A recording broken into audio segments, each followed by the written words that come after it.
தமிழ்நாட்டோட புகழ்பெற்ற பாரம்பரிய சின்னங்களில் ரொம்பவே முக்கியமானது அப்படின்னு சொல்லி பார்த்தோன்னா கன்னியாகுமரியில் அமைந்திருக்கக்கூடிய திருவள்ளுவர் சிலை தான். இந்த திருவள்ளுவர் சிலை அப்படின்றது இந்தியாவோட தென்கோடி பகுதியான இந்த கன்னியாகுமரியில் ரொம்பவே கம்பீரமாக அமைஞ்சிருக்கு அப்படின்னு சொல்லணும். அதோட வரலாறு, அதோட கட்டிடக்கலை அப்படின்னு பல்வேறு விஷயங்களுக்காக அது இன்றளவும் கொண்டாடப்பட்டு இருக்கு. உலகத்தில் இருக்கக்கூடிய தமிழர்களையும் சரி மற்றவங்களையும் சரி அது ஒரு சுற்றுலா பயணிகளாக ஈர்க்கக்கூடிய ஒரு இடமாகவும் அமைஞ்சிக்கிட்டு இருக்குன்னே சொல்லணும். இப்படிப்பட்ட ஒரு வரலாற்று சிறப்பு வாய்ந்த ஒரு பிரமிக்க வைக்கக்கூடிய இந்த சிலைக்கு இன்னொரு மகுடமாக இப்போது ஒரு கண்ணாடி பாலமும் அமைக்கப்படுது. அதாவது கன்னியாகுமரியில் நம்ம எல்லாருக்குமே தெரியும் விவேகானந்தர் பாறை இருக்குது. அது பக்கத்திலேயே வந்துட்டு இந்த திருவள்ளுவர் சிலை அப்படின்றதும் அது பக்கத்து பாறையில் அமைக்கப்பட்டிருக்கு. ரெண்டுமே பக்கத்தில் இருந்தாலும் அங்கே செல்றதுக்கு அப்படின்றது படகு மூலமாக தான் செல்லக்கூடிய ஒரு சூழல் ஏற்பட்டிருக்கு. ஏன்னா கடலில் படகு மூலமாக தான் செல்ல வேண்டிய ஒரு நிலை இருக்குது. இப்படிப்பட்ட சூழலில் படகுல ரெகுலராக செல்ல முடியல. சில சமயம் கடல் சீற்றம் இருக்கும். அதுக்கப்புறம் கடல் உள்வாங்கின மாதிரியான சிக்கல்கள் இருந்தால் அங்கே போக முடியாத சூழல் ஏற்படுது. அங்கே போகிற மக்கள் விவேகானந்தர் பாறை மட்டுமே பார்த்துட்டு திருவள்ளுவர் சிலைக்கு போக முடியாத ஒரு சூழல் ஏற்பட்டிருக்கு. இதை சரி பண்ணும் விதமாக தான் இப்போ இது ரெண்டையும் இணைக்கும் விதமாக ஒரு கண்ணாடி பாலம் அமைக்கப்பட்டிருக்கு. அது முதலமைச்சர் மு க ஸ்டாலினால் இன்று அது திறந்து வைக்கப்படவும் இருக்குது. ஸோ இது திருவள்ளுவர் சிலை அப்படின்றது நம்ம சொன்ன மாதிரி அது ஏற்கனவே அதுக்கு ஒரு மிகப்பெரிய வரலாற்று சிறப்பு இருக்குது அப்படின்னே சொல்லணும். அப்போதைய முதலமைச்சராக இருந்த கலைஞர் கருணாநிதி அந்த சிலையை திறந்து வச்சார். பல்வேறு எதிர்ப்புகள், பல்வேறு பிரச்சனைகள் அதை தாண்டி தான் இந்த சிலை அப்படின்றது திறக்கப்பட்டது. 1990 அந்த சிலை தொடர்பான வேலைகள் தொடங்கப்பட்டுச்சு. 1999 தான் அந்த சிலை கட்டி முடிக்கப்பட்டது அப்படின்னே சொல்லணும். நம்ம சொன்ன மாதிரி அதுக்கு பல்வேறு எதிர்ப்புகள் இருந்துச்சு, பல்வேறு சிக்கல்கள் இருந்துச்சு. அதையெல்லாம் தாண்டி தான் இவ்வளோ நாட்கள் கடந்து தான் கணபதி அப்படின்ற ஒரு சிற்பி மூலமாக தான் அதை செஞ்சு முடிக்கிறாங்க. அதுக்கே பல்வேறு விஷயங்கள் நடந்துச்சு. சென்னையிலேருந்து அந்த சிலைன்றது முழுமையாக இல்லாமல் பல்வேறு சின்ன சின்ன பாகங்களாக மகாபலிபுரத்திலிருந்து சாலை மார்க்கமாக கொண்டு செல்லப்பட்டது.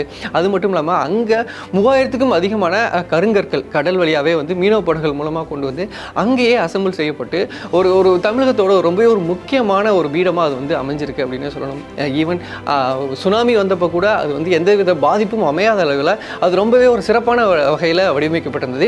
இப்படி இவ்வளோ சிறப்பு வாய்ந்த இந்த திருவள்ளுவர் சிலைக்கு பார்க்க முடியாத, போய் சேர முடியாத, ரொம்ப ஆக்சசிபிள் கொஞ்சம் கம்மியாக இருக்கக்கூடிய மாதிரியான ஒரு விஷயம் இருக்குது. இதை சரி செய்யணும் அப்படின்னு பல்வேறு தரப்பில் இருந்தும் கோரிக்கைகள் வைக்கப்பட்டிருந்தது. அதை இப்போது இந்த வெள்ளி விழா ஆண்டில் முதலமைச்சர் மு க ஸ்டாலின் அதை நிறைவேற்றி கொடுத்துருக்காரு. அதாவது கண்ணாடி பாலம் ஒன்று நம்ம ஏற்கனவே சொன்ன மாதிரி விவேகானந்தர் பாறையிலிருந்து திருவள்ளுவர் சிலையை கனெக்ட் பண்ணும் விதமாக ஒரு 97 மீட்டர் நீளமுள்ள ஒரு கண்ணாடி பாலம் அமைக்கப்பட்டிருக்கு. இந்த இது 97 மீட்டர் நீளமும் 10 மீட்டர் அகலமும் வந்திருக்கு. இதில் இப்போ மக்கள் ஈஸியாகவே விவேகானந்தர் பாறையிலேருந்து அங்கே திருவள்ளுவர் சிலைக்கு அந்த கண்ணாடி பாலம் வழியாகவே நடந்து போகலாம். ஒரு கடலுக்கு மேலே இது ஆக்சசிபிலிட்டியை கூட்டுறதை தாண்டி வியூவர் எக்ஸ்பீரியன்ஸையுமே ரொம்பவே நல்லா கொடுக்கும். ஒரு த்ரில்லிங் எக்ஸ்பீரியன்ஸ் கிடைக்கும். ஏன்னா கடலுக்கு மேலே நம்ம நடந்து போகும்போது அது கண்ணாடின்றதுனால சுற்றி எல்லாத்தையுமே தாராளமாக பார்க்க முடியும். இது அங்கே போகிற பயணிகளுக்கு ரொம்பவே ஒரு நல்ல எக்ஸ்பீரியன்ஸை கொடுக்கும் அப்படின்னு எக்ஸ்பெக்ட் பண்ணுறாங்க. அது மட்டும் இல்லாமல் இது கடலுக்கு நடுவில் ஒரு கண்ணாடி பாலம் அப்படின்றதுனால அதுக்கான சேஃப்டி மெஷர்ஸுமே ரொம்பவே முக்கியமாக எடுத்திருக்காங்க அப்படின்னு சொல்லணும்.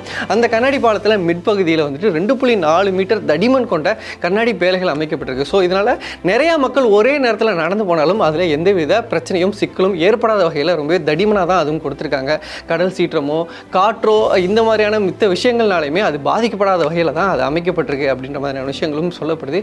இவ்வளோ ஒரு சிறப்பு வாய்ந்த இது 37 கோடி ரூபாய் செலவில் இந்த பாலம் அப்படின்றது அமைக்கப்பட்டிருக்கு. ஏன்னா அது நம்ம சொன்ன மாதிரி ஏற்கனவே அது ஒரு கடலுக்கு மத்தியில் அமைஞ்சிருக்கு அப்படின்றதுனால அதோட பாதுகாப்புன்றது ரொம்பவே முக்கியமாக கவனிக்கப்பட வேண்டியது. இது எல்லாத்தையுமே கருத்தில் கொண்டு ஒரு 37 கோடி ரூபாய் செலவில் தான் இந்த கண்ணாடி பாலம் அப்படின்றது அமைக்கப்பட்டிருக்கு. ஸோ இதை முதலமைச்சர் மு க ஸ்டாலின் திறந்து வைக்கிறாரு. அதுக்கப்புறம் மக்கள் பயன்பாட்டிற்கும் இது வரும் அப்படின்னும் சொல்லப்பட்டிருக்கு. தமிழகத்தோட முக்கியமான ஒரு பாரம்பரிய சின்னமாக இருக்கக்கூடிய திருவள்ளுவர் சிலை அப்படின்றது 25 ஆண்டுகள் அடைஞ்சிருக்கு. அப்படி அதுக்கு ஒரு மணிமகுடமாக தான் இந்த கண்ணாடி பாலமும் அமைக்கப்பட்டிருக்கு அப்படின்னு பல தரப்பில் அதுக்கு பாராட்டுகள் தெரிவிக்கப்பட்டு இருக்கு.